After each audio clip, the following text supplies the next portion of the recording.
There's a widespread assumption that when central banks inject capital, markets automatically go up. People assume the relationship is a straight, unbroken line. But financial history tells a different story. Look back at periods of severe market stress, and you'll find moments where central banks were expanding the money supply aggressively, yet risk assets still crashed, and the broader economy stalled. The disconnect happens because creating capital isn't the same as deploying it. Think of liquidity as raw fuel.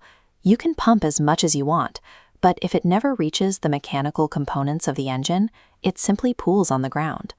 In macroeconomics, that connection point is called the transmission mechanism. As we see in this diagram, central bank liquidity acts as a reservoir, but it must flow through a complex pipeline system to actually reach the sprawling network of the global economy. Tracking the global liquidity cycle is only half the battle. If you don't know whether the channel is actually open to let that liquidity flow, the central bank's actions are largely irrelevant to your portfolio. In the logic macro regime framework, understanding that pipeline means focusing on the O, other financial conditions. As our diagram expands, you'll see 4 distinct heavy mechanical gates spaced out along the main artery. Liquidity must pass through each of them. The very first gate is the US dollar index, or DXY. Because the dollar is the global reserve currency, it acts as the primary filter for all international capital flows. When the dollar rises, it acts like a wrecking ball on global trade. This animation shows the first gate violently constricting, causing capital to back up and pressure to dangerously spike. That pressure represents tightening financial conditions, making it incredibly difficult for emerging markets and global borrowers to access capital. But the reverse is also true. A falling dollar is immensely bullish. Watch as the first gate opens completely, allowing a massive surge of capital to blast through. A weaker dollar eases financial conditions, immediately boosting global liquidity transmission and feeding risk assets. Ultimately, the trajectory of the US dollar sets the baseline width of the global capital channel.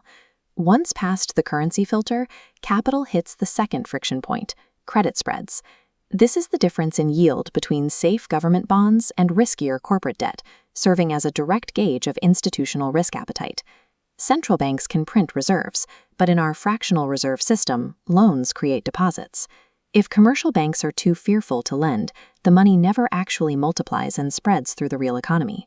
We can visualize this institutional trust as a bridge over a gap. Tightening credit spreads mean banks are confident, the bridge is secure, allowing smooth transit for capital. But when spreads widen, it signals systemic stress. The chasm expands, the bridge collapses, and the transit of liquidity halts completely.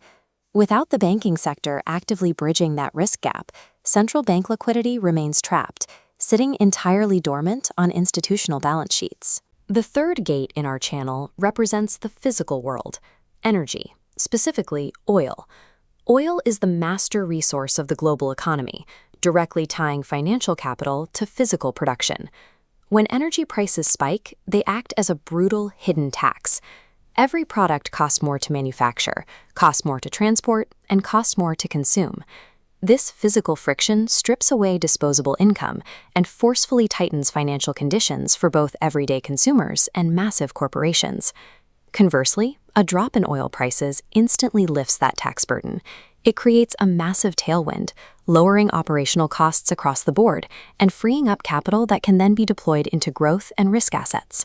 The cost of energy strictly dictates the level of physical resistance capital encounters when it tries to do actual work in the real world. The final gate liquidity must clear is interest rates. Rates establish the baseline cost of credit creation for everyone from a home buyer to a sovereign nation. Look at how this scale reacts. When rates are high, debt servicing burdens expand into a heavy weight, violently forcing the growth side downward. The cost of maintaining existing debt absorbs the exact liquidity that should fund new productive economic activity. But when central banks ease rates, they strip away this specific friction. Watch as the debt weight rapidly shrinks, allowing the growth side of the scale to launch freely upward. Lower rates actively stimulate aggressive capital positioning and new investment. Ultimately, interest rates decide the final speed and efficiency at which liquid capital can actually convert into tangible economic expansion.